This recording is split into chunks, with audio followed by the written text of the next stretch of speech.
একটি বক্সে কিছু লাল এবং নীল বল রয়েছে। যদি আরও একটি লাল বল যোগ করা হয় তাহলে একটি লাল বল পাওয়ার সম্ভাবনা একটি নীল বল পাওয়ার সম্ভাবনার সমান হয়ে যায়। যদি 3টি নীল বল যোগ করা হয় তাহলে একটি নীল বল পাওয়ার সম্ভাবনা একটি লাল বল পাওয়ার সম্ভাবনার দ্বিগুণ হয়ে যায়। বক্সে কতগুলি বল আছে?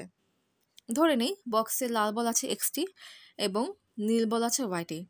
তাহলে এক্স প্লাস ওয়াই হবে বক্সের মধ্যে মোট বল সংখ্যা। কোশ্চেন বলছে যদি একটি লাল বল যোগ করা হয় তাহলে এখন লাল বল সংখ্যা কত হবে? X plus one. যেহেতু নীল বল যোগ করা হয়নি তাই নীল বল ওয়াইটি থাকবে। যদি একটি লাল বল যোগ করা হয় তাহলে একটি লাল বল পাওয়ার সম্ভাবনা কি হবে?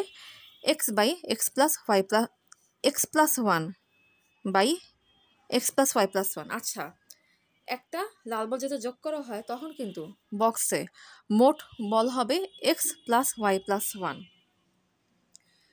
একটা লাল বল যোগ করার পর বক্সে লাল বল পাওয়ার সম্ভাবনা কি হবে? X plus one by x plus y plus one. এবং বক্সে নীল বল পাওয়ার সম্ভাবনা কি হবে? Y by x plus y plus one. কারণ এটা হচ্ছে এখন বক্সে মোট বল সংখ্যা। কোশ্চেনে কি বলেছে? তখন এই সম্ভাবনাটা কী হয়ে যায়? সমান হয়ে যায়। তাহলে এক্ষেত্রে বলতে পারি x plus one equals to কি? ওয়াই। আচ্ছা, এখন কি বলেছে? যদি 3টি নীল বল যোগ করা হয়, খেয়াল করো বক্সে এখন লাল বল আছে কয়টা? এক্সটা, কারণ যেহেতু লাল বল যোগ করা হয়নি। তাহলে নীল বল কটা আছে এখনো? যেহেতু 3টি নীল বল যোগ করা হয়েছে তাহলে এখন নীল বল আছে কটা? ওয়াই প্লাস 3টা। তাহলে বক্সে এখন বল কয়টা আছে? বক্সে এখন বল আছে এক্স প্লাস ওয়াই প্লাস 3টা। তাহলে এখন বক্সে লাল বল পাওয়ার সম্ভাবনা কি হবে? X by x plus y plus 3 এবং নীল বল পাওয়ার সম্ভাবনা কি হবে? Y plus 3 by x plus y plus 3। Question কি বলেছে? তাহলে একটি নীল বল পাওয়ার সম্ভাবনা কি হবে? লাল বল পাওয়ার সম্ভাবনার দ্বিগুণ হয়ে যাবে। এটা কি?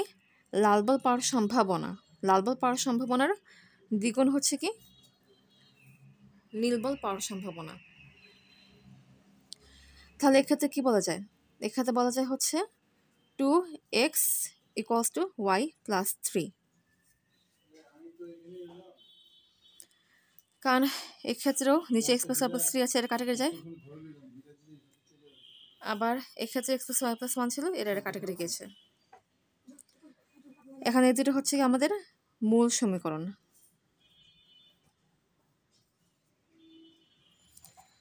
Two x equals two y plus 3।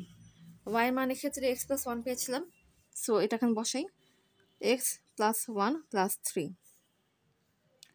এক্সের পাশে প্লাসের পাশে কি যে মাইনাস হয়ে যাবে, 2x minus x equals to 4। তার মানে এক্সের মান কী হবে? 4 হবে। যদি এক্সের মান 4 হয় তাহলে ওয়াই এর মান কি হবে? এক্ষেত্রে যদি ওয়াই এর মানটা বসাই, মানে এক্সের মানটা বসাই, তাহলে কী পাবো? Y plus 3 equals to 2 into 4। 2 into 4 হচ্ছে 8। তাহলে ওয়াই এর মান কী হবে? 8 মাইনাস 3 সমান হচ্ছে 5। তাহলে বক্সে মোট বল সংখ্যা কত? X plus y equals to 4 plus 5 equals to 9। তার মানে বক্সে মোট বল সংখ্যা ছিল হচ্ছে কত? 9টি। এটাই অ্যান্সার।